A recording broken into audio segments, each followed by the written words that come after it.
Hello everyone, it's Milos, August 7th. I wasn't available last week and there was no questions, so I couldn't really answer even if I wanted to. But there is a one right now that I want to talk about it because this is typical example that I'm actually facing so many times, and I actually face it this weekend for a Tampa Pro. I'll tell you about it. But here, Milos, I heard you talking about getting your clients out of their metabolic shutdown, but I didn't really understand it. Would you mind explaining to me how do you do that? I believe my metabolism is dead. This is super common. Okay, and I'm going to tell you that starting from HCG diet. Do you guys remember that stupid thing?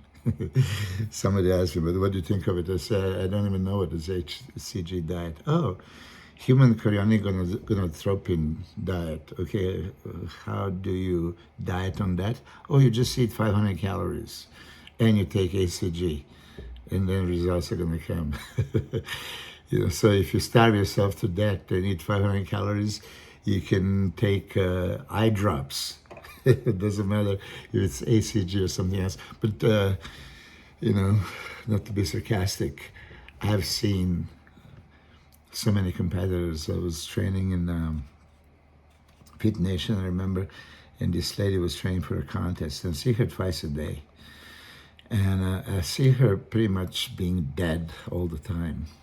So I asked her, like, what are you doing, preparing for a contest? Okay, how many weeks? Oh, she has like 16 weeks, good. And what's your diet like? Oh, she told me like 1 egg and then salad and then some fish. And when we calculated, there was less than 800 calories a day.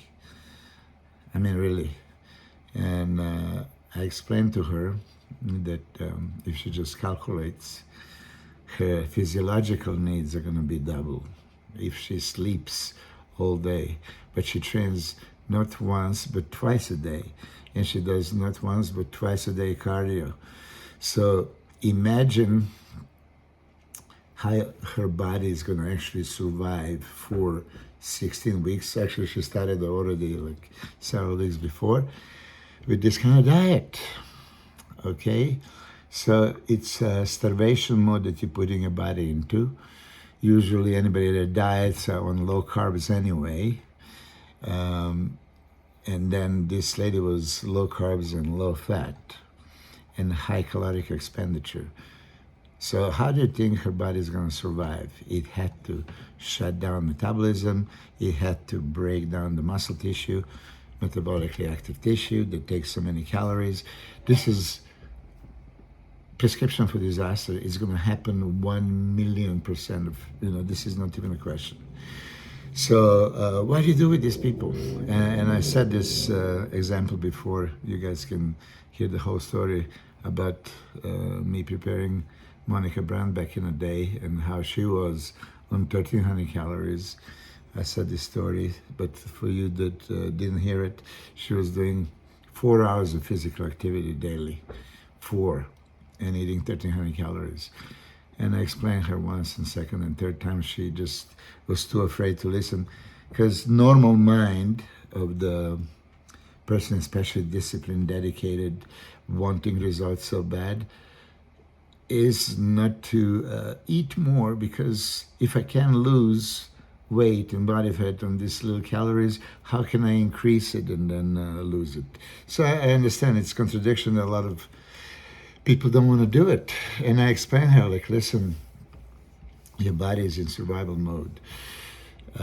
So food that you're eating can be protein, carbohydrates, and fats, right? So much calories, 4 calories per gram of carbs and protein and 9 per gram of fat. So if you're burning 3,000 calories a day and you're eating only 800, this 800 is gone. See you later. Now, where is your body getting this 2,200 calories from today and tomorrow and next week and next month? Where is it getting from? Energy is essential for survival. Energy is most needed. That's why it's also stored, reserve energy just in case, so the body can always survive. Well, as you guys know, you can store all three nutrients. Carbohydrates is the glycogen storage in the muscle and liver. Body fat, obviously, fat is stored as a body fat, and protein is stored as an extra lean tissue, body muscle tissue. That's why bodybuilders, we have so much energy reserve, and some of us can diet and even catabolize the muscle a little bit because we have more than normal. But to answer your question, I don't know if you're a competitor or just regular person, to avoid the yo-yo diet, okay, losing and then gaining, to understand it properly. You have a physiological needs of your body, and then which is for every organ to function properly, to every tissue. This is that BMR. You can find a talk about it. There is BMR calculator. You put all your data, height and weight and gender and age, and it's going to tell you in a state of coma your body uses this much. And now when you are not in a coma, anything that you do costs you calories. More active, more physical, more exhausting, more calories. So when you're on super low calories, right? Protein is gone, carbohydrates and fat, this is gone. Now your body is going to go in your energy reserve.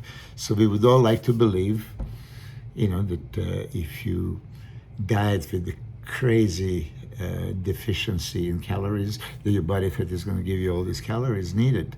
Well, when the greater the deficiency, the less body fat is being used because your body is in survival mode. It's going to try to get rid of tissue that takes the most, which is muscle, because muscle is spender, body fat is not. The glycogen that is stored in the muscle and liver is gone within a day or two, okay, 3 maximally. So you have no energy reserved from the carbs. You're not eating fat,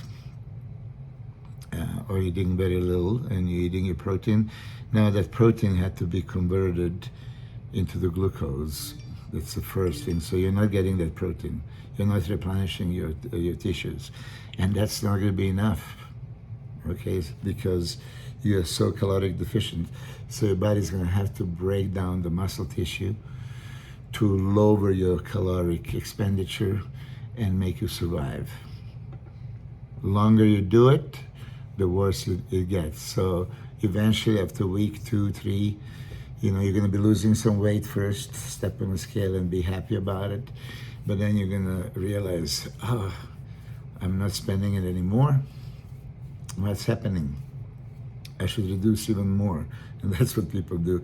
And then finally, when they starve themselves to death, that's when they say, okay, let me just eat normally. So I wouldn't suggest that. First, what I would do in your case,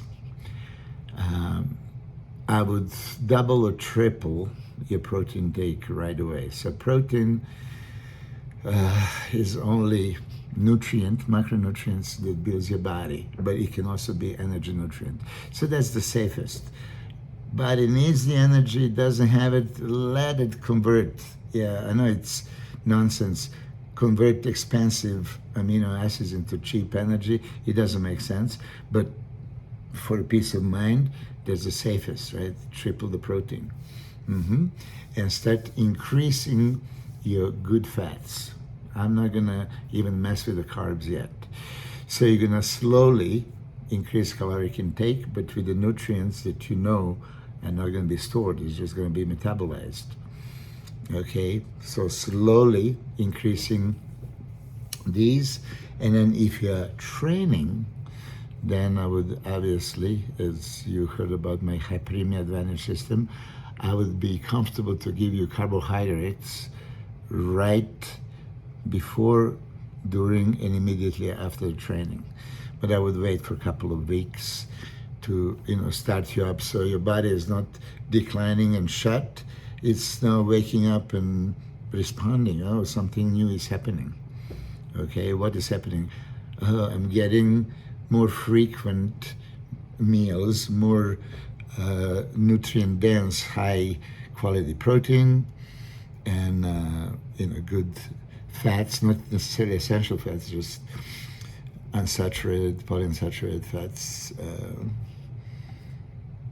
You can have some fatty protein like eggs, beef, salmon. Okay, you can throw in avocado, nuts, oils. So I would still not play with carbohydrates, because carbohydrates are going to increase the blood sugar. Insulin is going to come in, inhibit the fat burning, and now it's going to start storing. So we don't want to do that yet. So first increase just with the protein and good fats. And then when you start feeling that, okay, things are happening, then when you start going to the gym and you're going to have those muscular contractions, you're going to need the glucose for that training. So you can put a little bit of carbs before and intra-workout.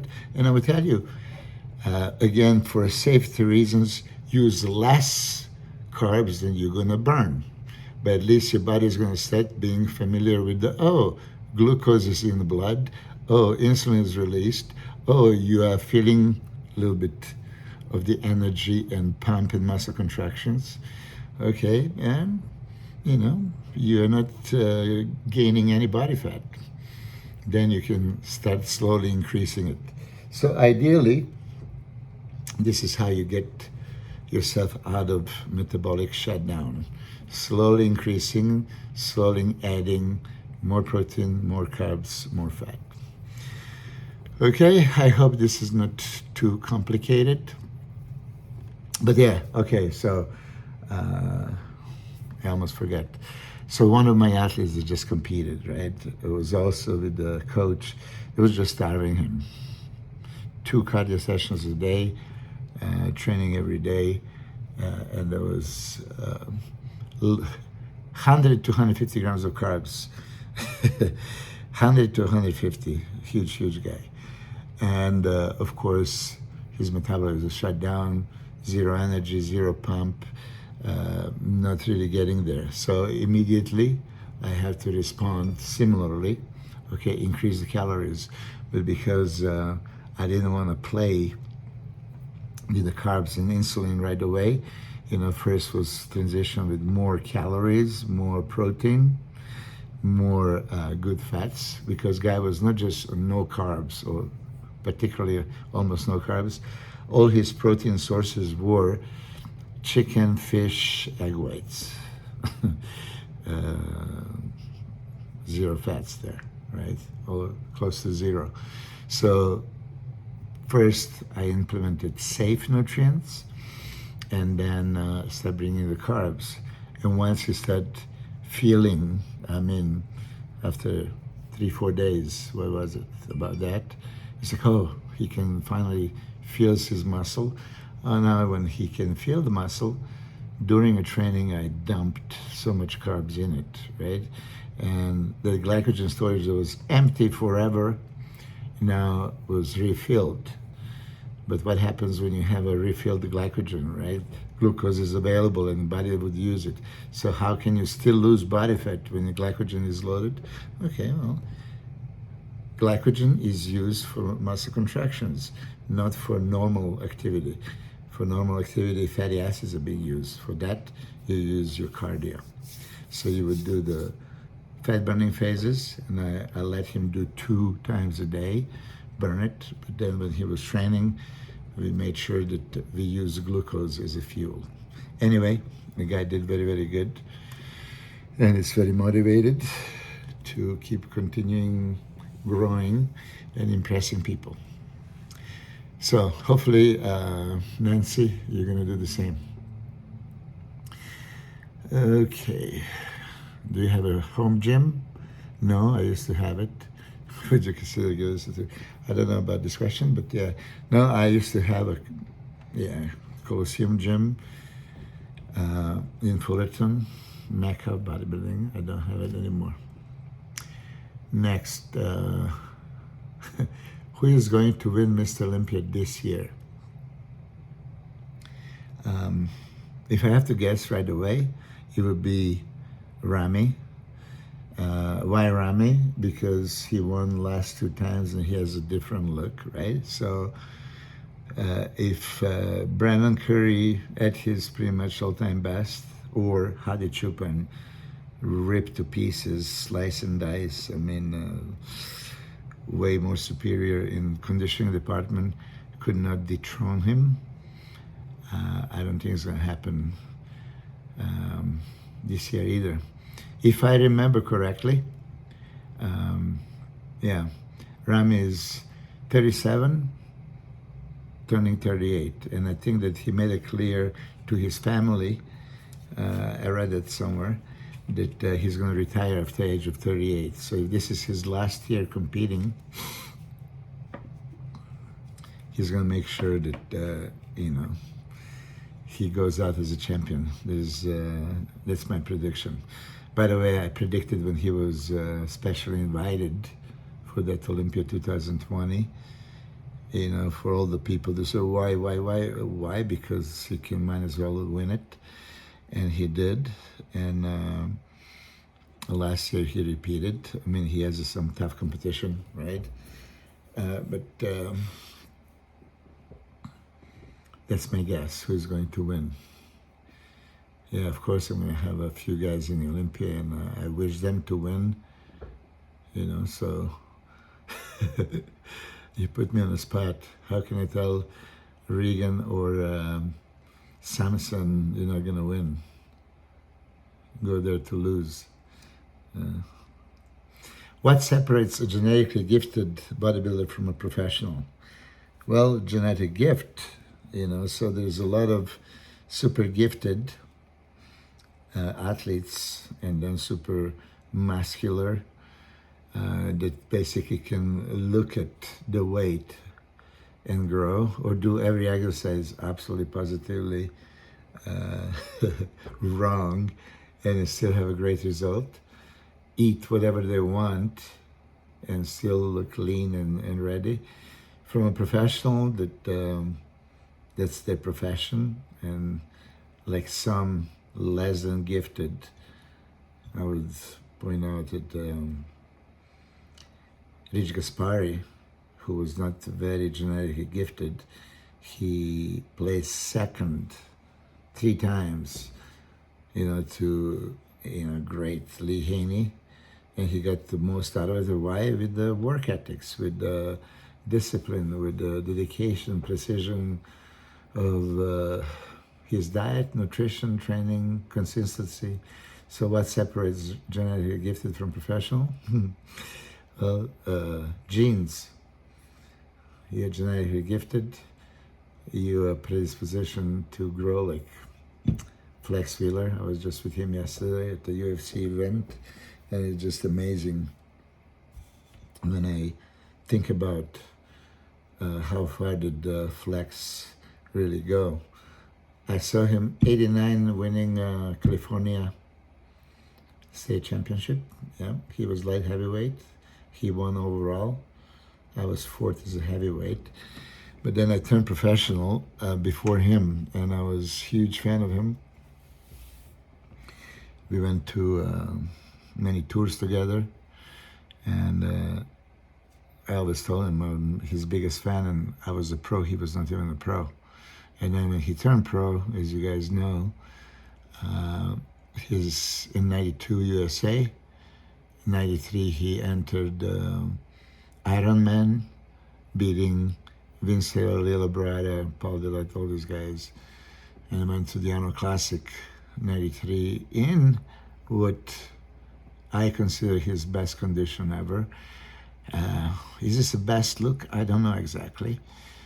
Because he was a little bit narrowish, okay, and clavicles were not wide, and that showed this was kind of visible, but regardless, that was like craziest, most aesthetic physique of all time. Even though in your head you want a wide shoulders and V-taper that he didn't have, but he had those round muscle bellies and clear cuts. You guys remember that kneeling, twisting back pose? It's probably one of the best bodybuilders photos of all time.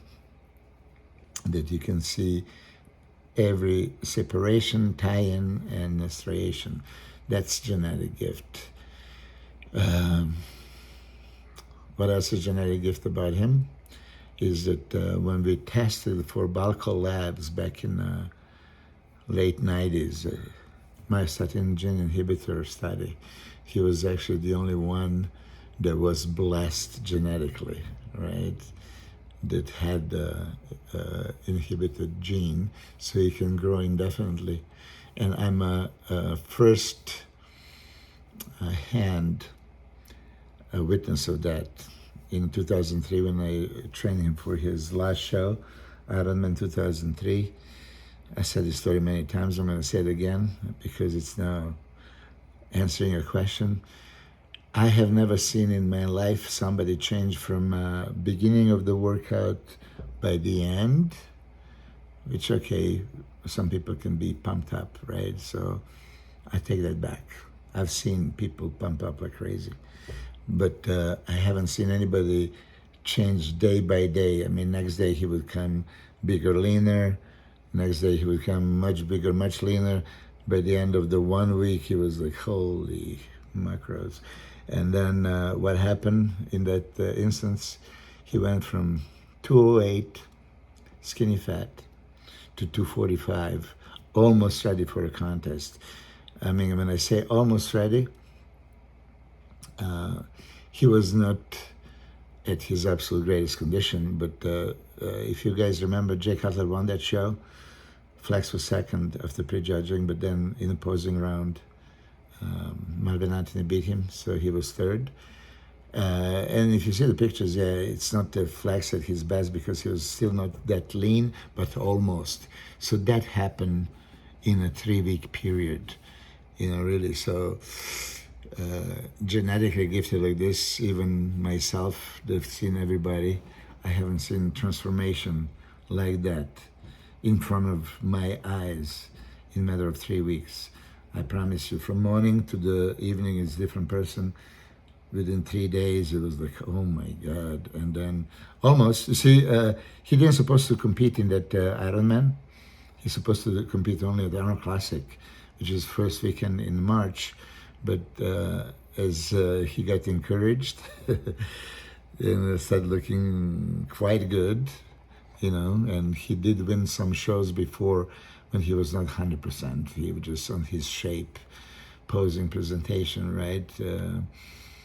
This is how he thought that maybe he can get away with it in this show. But Jay Cutler showed up looking absolutely amazing. So, that didn't happen. Okay, so that's it for today. I'll talk to you guys soon.